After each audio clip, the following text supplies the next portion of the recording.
মন্তেশ্বর বিধানসভার বিভিন্ন উন্নতিকল্পে review meeting অনুষ্ঠিত হল কালনা মহকুমা শাসকের দফতরে বৃহস্পতিবার।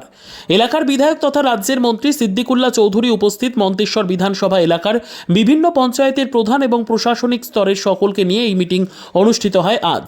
এদিনের এই মিটিংয়ে মন্ত্রী ছাড়াও উপস্থিত ছিলেন এসডিও শুভম আগরওয়াল, পঞ্চায়েত সমিতির সভাপতি আহমেদ হোসেন শেখ সহ বিভিন্ন প্রশাসনিক স্তরের কর্মকর্তারা। এলাকার বিধায়ক তথা মন্ত্রী এলাকায় সেইভাবে দেখা না পাওয়ার বিষয়ে বিভিন্ন জনপ্রতিনিধিদের ক্ষোভ রয়েছে দীর্ঘদিনের। এ প্রসঙ্গে মন্ত্রীকে জানতে চাওয়া হলে তিনি বলেন, যারা এসব কথা বলছেন তাদের গোসা হয়েছে। এই গোসার ওষুধ আমার কাছে নেই। বাড়ি বাড়ি গিয়ে কাউকে বলবো চা খাওয়াও, ভাত খাওয়াও, এই সময় আমার নেই। মন্তেশ্বর বিধানসভাটা আমার হাতের তালুর মতো চেনা। দল টিকিট দিলে আগামী বিধানসভাতে এই কেন্দ্র থেকেই লড়তে চান সিদ্দিকুল্লাহ। এদিন সংবাদ মাধ্যমকে এমনটাই জানিয়েছেন তিনি। যদিও নেতাদের মধ্যে সিটি কল্যাণ এলাকায় না পৌঁছানোর গুঞ্জন শোনা গেলেও তারা ক্যামেরার সামনে এসে কোনো কিছুই বলতে নারাজ। অন্যদিকে এলাকায় পানীয় জল, রাস্তা খারাপ, বাংলার বাড়ি, বিভিন্ন বিষয় নিয়ে আলোচনা অনুষ্ঠিত হয় আজ বৃহস্পতিবার। রীতা ভট্টাচার্যের রিপোর্ট, সুন্দর বাংলা নিউজ। আমার বক্তব্য হলো, এসব ছেলে মানুষের, আমি যত বেগার খাটি মন্তেশ্বর মেমারিতে, পশ্চিমবাংলার ইতিহাসে এত এমএলএ কেউ কাটে। আর মন্তেশ্বরের প্রত্যেকটি গ্রাম আমার হাতের তালুর মতো, এইভাবে আমার হাতের তালু। যারা বলছে তারা পান খেয়েছে, হয়তো তারা কিছু চাইছে, হয়তো এতে আমাদের কিছু করা যাবে। মন্তেশ্বরে উপরওয়ালার মেহরবানিতে দাঁড়াবো এবং বহু ভোটে জিতবো। হ্যাঁ, নিশ্চিত। এটা আমার বাড়ি, এটা আমার বাড়ি। কিছু ক্ষোভ থাকতেই পারে, কিন্তু আমার বক্তব্য ক্ষোভের, আমি যেটা বলেছিলাম আজও বলছি, সরকারি আধিকারিকদের সম্মান দিলে কাজটা ভালো হবে। গভর্নমেন্ট এজেন্সি যারা কাজ করছে ভালো ব্যবহার করবে। আমি কারোর বিরুদ্ধে ব্যক্তিগত কুৎসা নেই। আমাকে গালিগালাজ দিতে পারে, পাহাড়ে তো ধাক্কা লাগবে। সামনের বারে আপনি মন্তেশ্বরে দেখে না, সে আমি বলবো না, তবে আমাকে হারানো কঠিন, এটাই বলবো। মন্তেশ্বরে দাঁড়াচ্ছেন, আপনার ইচ্ছে মন্তেশ্বরে? হ্যাঁ, নিশ্চিত।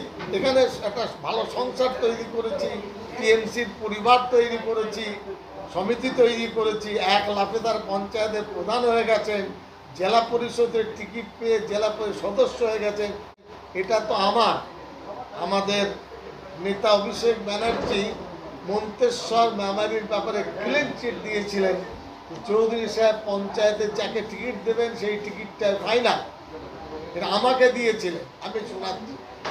আজ যারা বলছেন চাই না, এরা আসলে তো গোসা করেছে। আমার কাছে গোসার ওষুধ নেই। বাড়ি বাড়ি গিয়ে কাউকে বলবো তুমি চা খাওয়াও, ভাত খাওয়াও, এত সময় নেই। সারা রাজ্য নিয়ে ব্যস্ত।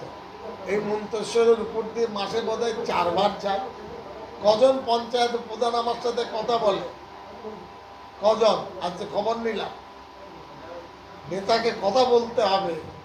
আমার বিরুদ্ধে অনেক অভিযোগ, সিদ্দিকুল্লাহ চৌধুরী দুর্নীতি পরায়ণ নয়, এটাই বলে যাচ্ছে।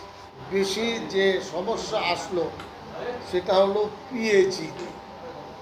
গভর্নমেন্টের স্কিম হলো প্রতিটি বাড়ি বাড়িতে জল যেতে হবে। সেক্ষেত্রে ওর যে গতি, সেটা এখনও ওরা আনতে পারেনি।